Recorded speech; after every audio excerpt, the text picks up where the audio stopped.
তো ফাইনালি দেখো পুজোর মালা, তোমরা সবাই দেখেছো আমরা ফুল তুলতে গেছিলাম, তো ফুল নিয়ে এসে এই যে মালা করছি। আর এখানে আমার দাদার রথের স্টিকার লাগা ছিল ঠাকুরের, আর এখানে মালা তৈরি হয়ে গেছিলো, রথটা সাজানো হবে।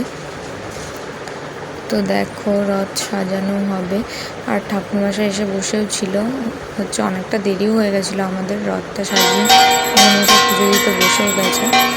তো যেহেতু আমাদের অনেকটা লেট হয়ে গেছিলো, ঠাকুরমশাই একটু বকাবকি হচ্ছিলো, কারণ আমাদের লেট হয়েছিলো, আগের দিন কিছু করা ছিল না, একদিন জাস্ট রথটাই সাজানো গুছিয়ে রাখা হচ্ছিলো, আর সাজানোর কিচ্ছু হয়েছিল না।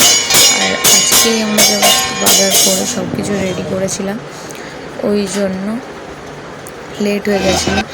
তো আমার দাদাটা কী করবে বুঝতেই পারছিল না, আর আমাকে জিজ্ঞেস করছিল, আর আমি যেই বলেছি এরকম করছি, আমি পারি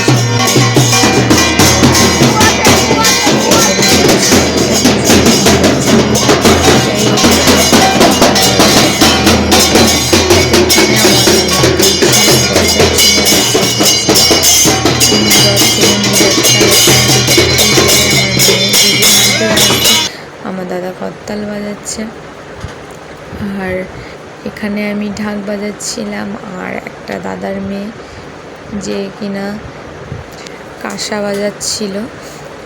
আর এই দেখো আমরা তো চলেই যাচ্ছি, আর ছোটো এখানে ভিডিও বানাচ্ছে। তো কেমন হয়েছে পুরোটা মিলিয়ে তোমরা একটু জানিও কমেন্ট করে। তো দেখো, আর কি বলো তো, আমাদের রাস্তাটা একটু খারাপ আছে, ওই জন্য সবই ঠিক ছিল, শুধু রাস্তাটার জন্য একটু নিয়ে যেতে অসুবিধা হচ্ছিলো, তো আমরা তুলে নিয়েছিলাম। তো ভিডিওটা এই অবধি আছে, ভালো লাগলে লাইক করো।